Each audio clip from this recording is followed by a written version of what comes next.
Today I'm here at Veterans Day at the Hanover Veterans War Memorial. My dad has a brick here from the Navy in World War II. I'll be showing that. And we'll be out here. They let me park right up here up front on display, I guess. I'm here with American Legion Post 175. Guys are down there. Guys and girls down there.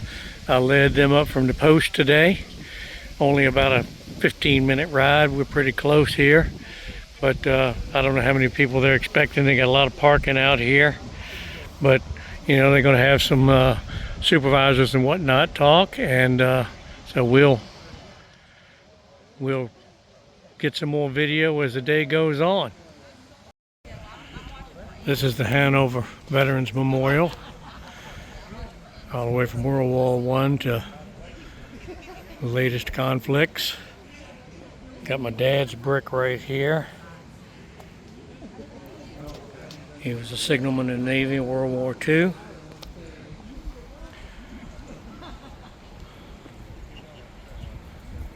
Guess the dignitaries will be sitting there.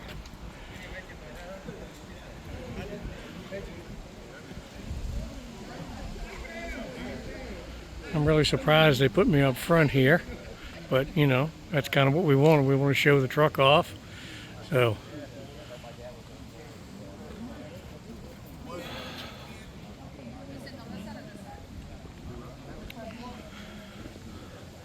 I'm not sure what these names represent. Maybe they are people that are strictly from Hanover at the time. I don't know.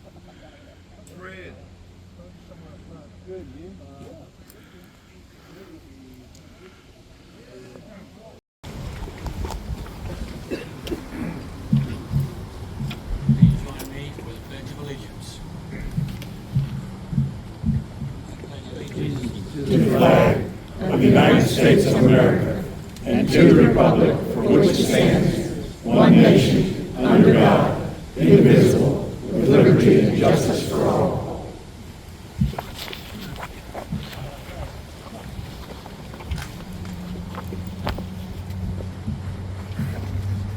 I would like to welcome Mr. Michael Hersberg, Vice Chair, Hanover County Board of Supervisors, for some brief remarks. You may take your seats.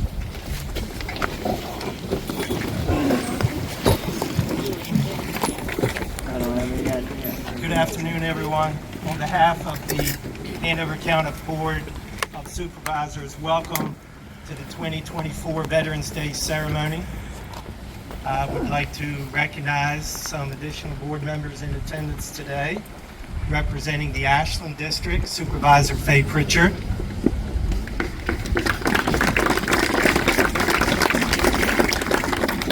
Mr. Jeff Stoneman, representing Beaver Dam District. And Mr. Ryan Hudson, representing the Mechanicsville District. Also in House of Delegates, Mr. Buddy Fowler.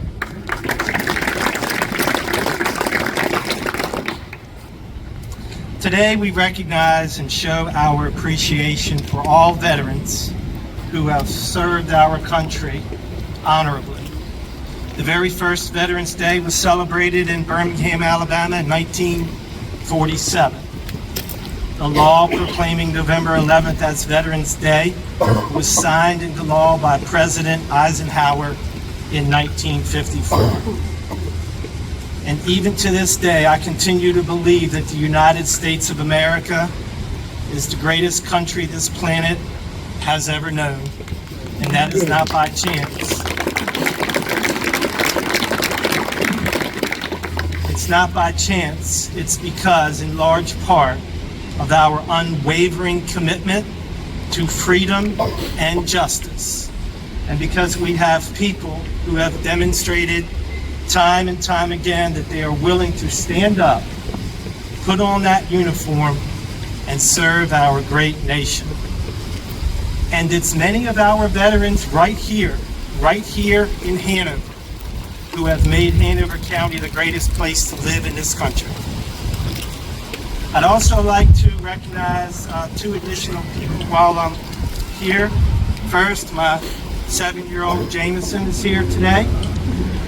his teacher and I agreed that just this one day, he could get out of school just a little early, that this would be a awesome opportunity for an educational experience for him. And I do believe that we should teach our little ones while they're young. And hopefully as they grow older, they'll stay on the right path. Amen? Amen. And in addition, I'd like to recognize someone I've gotten to know pretty well over the past 4 or 5 years or so. He's a veteran of the United States Air Force. He served 2 combat tours, one in Honduras and one in Saudi Arabia. And that's Mr. Steve Eikenberry.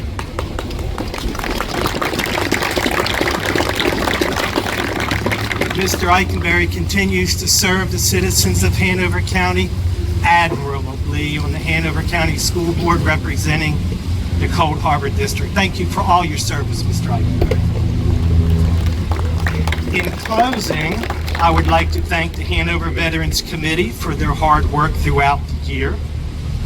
I'd like to thank the staff and our Parks and Recs staff and Mr. Reed Miller, our Director of Parks and Recs. He was so busy out at Old Green Park this weekend, and here he is again today, working again today. Thank you very much. And all of our veterans for your service to our country. Thank you very much.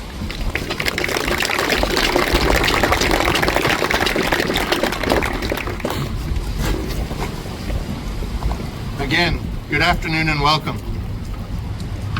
One of the privileges of being the chair of the Veterans Committee in Hanover is I get to speak for a few moments on this day. This year, I'm calling it Walk Into Tomorrow, Living in Freedom. Author Claudia Pemberton has said, America without her soldiers would be like God without his angels. In 1918, on the 11th hour of the 11th day of the 11th month, the war to end all wars came to a conclusion. 8 years later, that day would be declared Armistice Day and was considered the day of celebration for those that had survived that terrible war. In 1954, following World War II and the Korean War, Armistice Day became Veterans Day in honor of all veterans who had served in our wars and defended democracy. It has been 70 years since the establishment of Veterans Day. But on this day and in this month, our nation remembers the moment when the guns of World War I went silent, and we recognize the service and the sacrifice of our nation's veterans. From Valley Forge to Vietnam, from Kuwait to Kandahar, from Berlin to Baghdad, our veterans have borne the costs of America's wars, and they have stood watch over America's peace. We as Americans are grateful to our veterans who unselfishly placed their lives on the line in defense of the ideals of freedom and democracy. Those men and women were ordinary people until they heard the call of duty and answered it. They left their families, their homes, and their lives, not for recognition or fame, or even for the honor we bestow upon them today. They fought to protect our country, to maintain our way of life. As we honor our veterans and remember their great deeds, let us also salute those who are currently fighting for our freedom. However, the defense of freedom is not just for those in the military. Each of us shares that duty and that responsibility. We don't have to join the Army or the Navy or any other military organization to actively defend our way of life. If we want to preserve our freedoms, we must put them into action. For example, by speaking out against injustice. We must also ensure that everyone feels the benefits of freedom. And we can do that by volunteering in our communities or teaching our children what it really means to be an American. Veterans Day isn't just a day for veterans, it's a day for all Americans. It is a day to remember why we're fighting, and a day for all of us to begin our journey of protecting our freedom and the freedom of many future generations. As Abraham Lincoln said, any nation that does not honor its heroes will not long endure. Thank you for honoring our veterans today. Let us walk towards tomorrow, still honoring them, and by living in the freedom they protected. Thank you.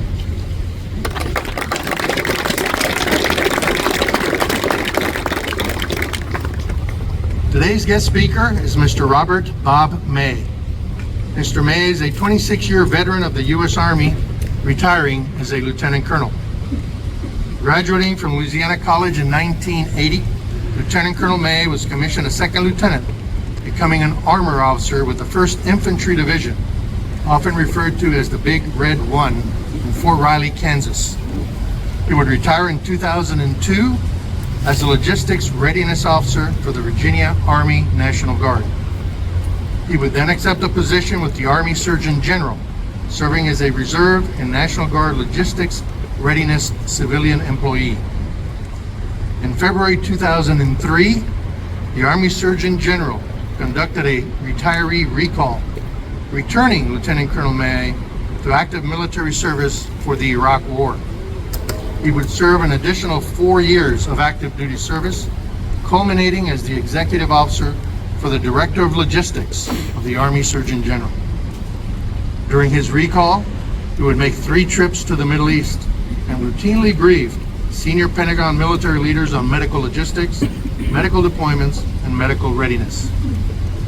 During his military service, Lieutenant Colonel May earned his airborne wings, and his personal decorations include the Legion of Merit, Meritorious Service Medal, as well as Army Commendation and Achievement Medals. Mr. May serves as CFO for a government contracting company supporting medical logistics with the VA, and is additionally in his 2nd year as chairman of the Hanover County School Board. An accomplished speaker, Mr. May has enjoyed being the voice of Randolph-Macon College football for the last 20 years. He and his spouse Tammy, whom he referred to as the love of his life, have been married for 43 years and have 3 children. His children receive their education in Hanover County Public Schools, and he likes to tell all that all 3 have PhDs, Patrick Henry degrees. Mr. May enjoys the outdoors, hunting, fishing, playing golf, and traveling. Ladies and gentlemen, Mr. Bob May.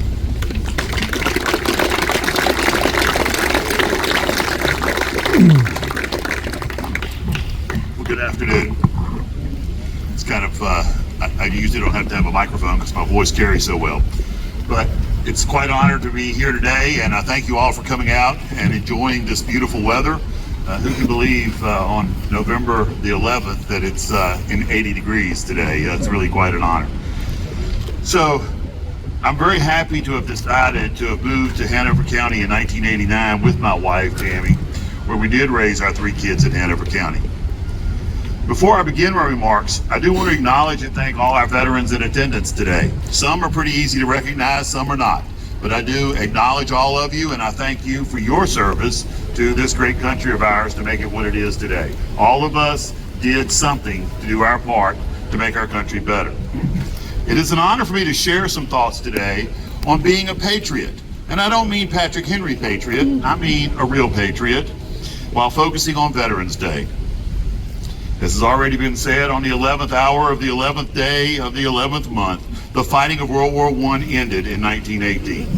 World War I was known as the Great War, officially ending when the Treaty of Versailles was signed on June 28, 1919, in the Palace of Versailles, outside of the town of Versailles, France. However, fighting ceased 7 months earlier when an armistice, or temporary cessation of hostilities between the Allied nations and Germany, went into effect on the 11th hour of the 11th month of the 11th day.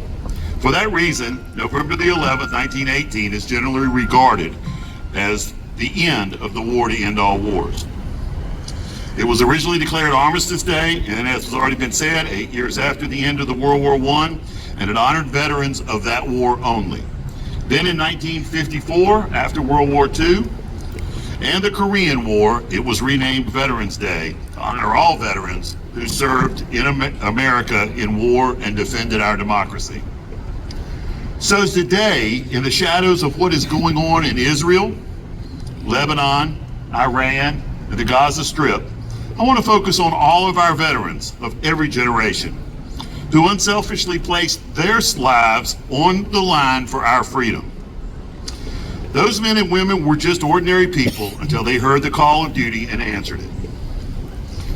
As we honor our veterans and remember their great deeds, let us also salute those who currently continue fighting for our freedom. The war on terrorism has helped us realize exactly how unique the American way of life really is. The freedom we enjoy is extremely special, and that is why we must defend it. Veterans Day isn't a day just for veterans, it's a day for all Americans. It's a day for Americans to realize why we are fighting, and the day for all of us to think about our journey of protecting our freedom and the freedom of many future generations like my grandson in attendance today. I would like to talk briefly about being a soldier. I spent 26 years in the United States Army with 3 deployments, some of short duration, into the combat zone. I have chosen to talk today about something not controversial and something that we should never forget, and that is patriots. Some of you may know this, but most of you do not, the details behind this fact.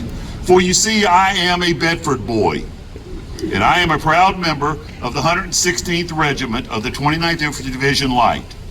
That is right, I was born in Lynchburg Baptist Hospital and grew up as a young boy on a farm in Bedford County, Virginia.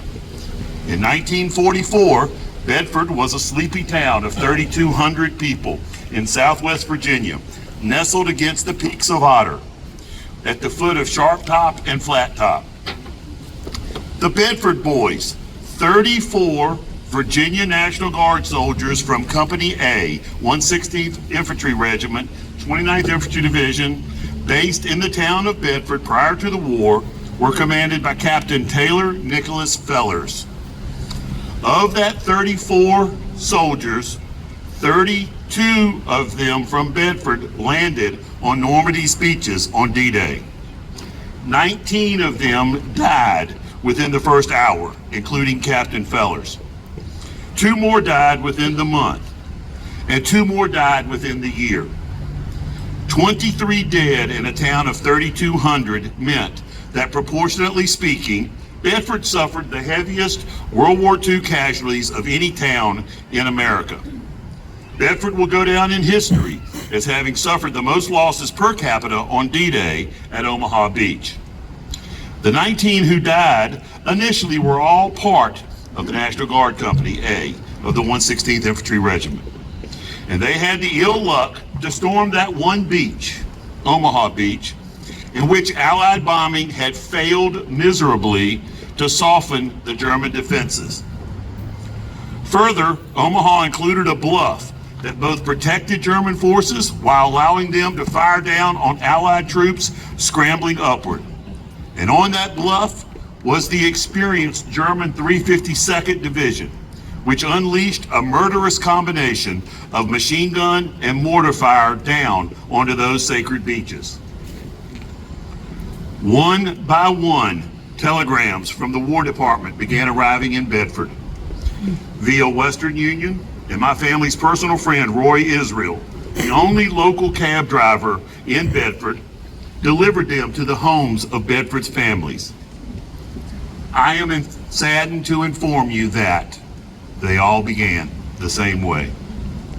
I had the honor to ride in Roy's cab many times during my youth and hear him talk about how humbling, yet what an honor it was for him to do his part by delivering those telegrams. My father, a veteran of the Korean conflict, was called upon as a young high school student, 12, 13 years old, to play his bugle at the services for many of those young patriots who were returning from Normandy in flag-draped caskets. I have walked the grounds of Iraq, Kuwait, Qatar, Iceland, Greenland, Canada, Germany, France, England, Amsterdam, Italy, Poland, Austria, and America, just to say a few. But in 2019, I had the distinct honor to stand on that sacred ground known as Omaha Beach. I looked at those dunes and cliffs where the 29th ID landed. Soldiers, young men boys, who had been riding together in their Higgins boats or amphibious boat transport vessels from England, followed their orders and walked down that ramp or jumped over the sides to land in waist-deep water after being seasick riding in those vessels all night, attempting to orient themselves toward the shore, thinking the Air Force and the Navy bombs had prepped the beaches to make it safer for their assault, only to see friend after friend, soldier after soldier shot and killed as they trudged through the sand and water toward those murderous shots, only focusing on their mission.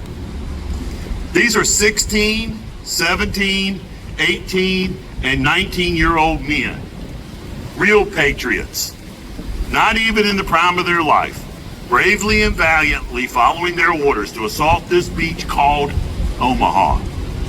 My eyes filled with tears, and I was in awe as I reflected on the bravery, the honor, and tenacity those young citizen soldiers had as they assaulted the beaches, patriotically fighting for a cause of freedom.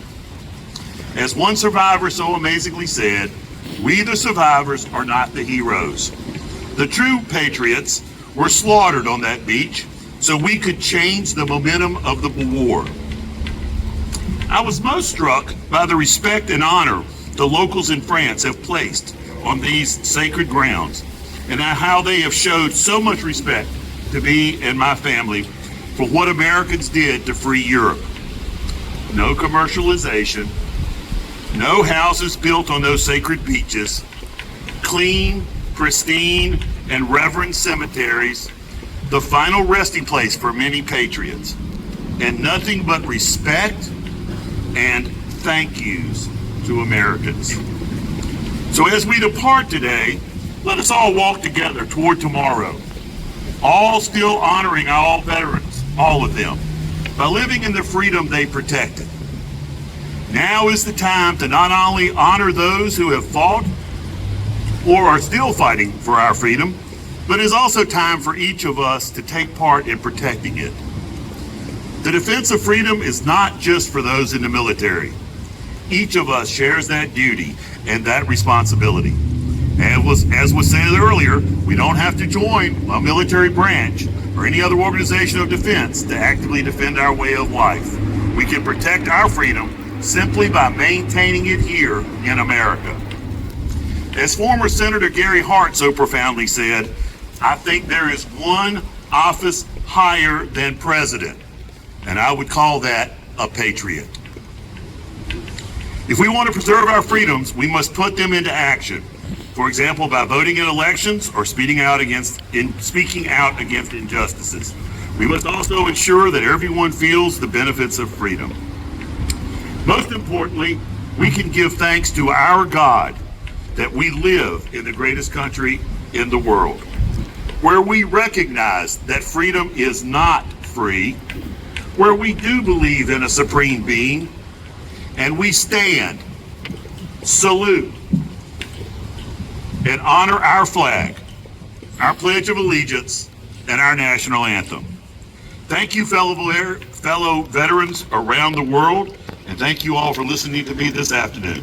Now let's all go in peace to be a patriot of our own in our world today. Thank you. They're all.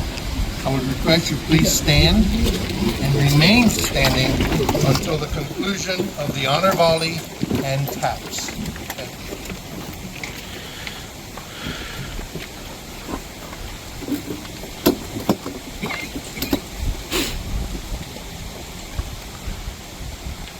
Thank you.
a handful of veterans, one of which happens to be with us today, Mr. Jack Ward, was one of the original men that helped raise the money and to facilitate the building of this memorial that you see behind us.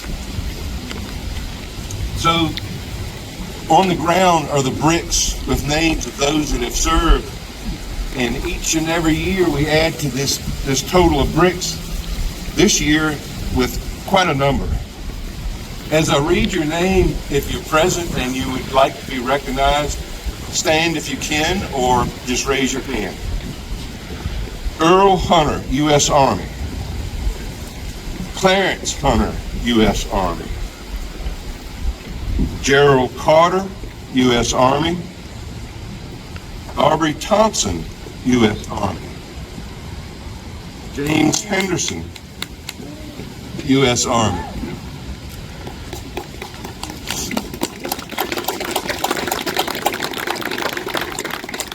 Justin P. Sneed, U.S. Army. Justin, you're here. Justin's mom came out in the pouring down rain at the Hanover Tomato Festival to pick up your application to buy this brick for you. I'm glad to see you were able to make it here. Hope school's going well. Good, good. Young man's going to Liberty University. Good school. Gene Jarvis, U.S. Navy.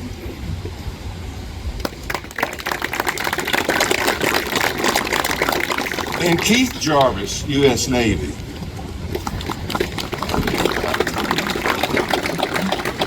Mike Beeman, United States Army.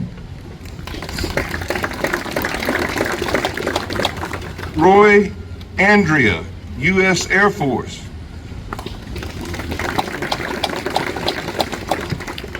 And here's a special one. My brother-in-law, Paul Griffey.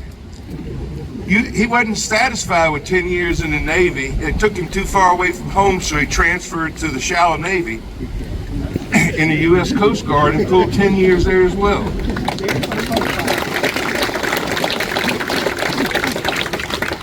Lowell Brummett, U.S. Army.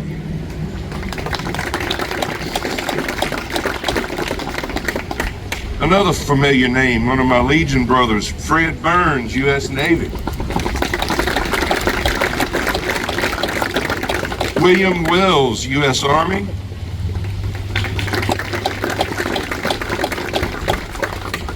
Joseph Fox, USMC.